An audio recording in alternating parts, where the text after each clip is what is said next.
আপনার কাছে জানতে চাই যে এই কমিশনের যে প্রস্তাবনা এখানে কোনো জায়গায় কি আপনি ডিফার করেন কিনা?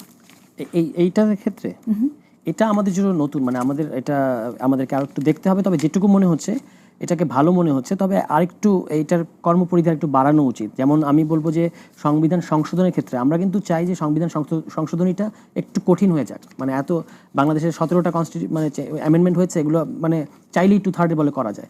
এই সাংবিধানিক কাউন্সিলের কাছে ওই ক্ষমতাটা থাকতে কিভাবে পারে। সম্ভব এটা আপনারা মনে করেন? সেটা আমরা হয়তো প্রক্রিয়া নিয়ে ভাবতে পারি, পদ্ধতি নিয়ে ভাবতে পারি যে কীভাবে করা যায়। যেমন একটা জিনিস আছে যে ওনারা বলেছেন এই প্রস্তাবে আছে, এটা খুবই ভালো, যে আপার হাউস এবং লোয়ার হাউস দুই হাউসেরই 2/3 যদি আপনি না পান, 2/3 যদি না থাকে তাহলে আপনি করতে পারবেন না।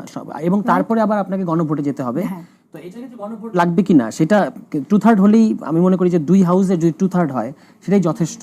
আর হবে কিনা আপনার ওই তারপরে আবার গণভোট লাগবে কিনা সেটা পরের প্রশ্ন। কিন্তু এই সাংবিধানিক কাউন্সিলকেও এখানে ইনভলভ করার একটা মানে সুযোগ থাকা উচিত রিগার্ডিং মানে অ্যামেন্ডমেন্ট। কারণ অ্যামেন্ডমেন্টগুলোকে একটু কঠিন করতে হবে। এখানে 2/3 থাকলে, এবং 2/3 আপনি খেয়াল করবেন এই 2/3 আসলে বেসিক্যালি 35% ভোট।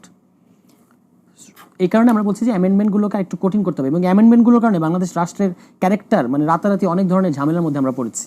কিন্তু এই অ্যামেন্ডমেন্টে যে সরকার যে করবে, এই সংস্কারটা করতে যাবে, কিন্তু সেক্ষেত্রে তো ঐক্যমত দরকার হবে।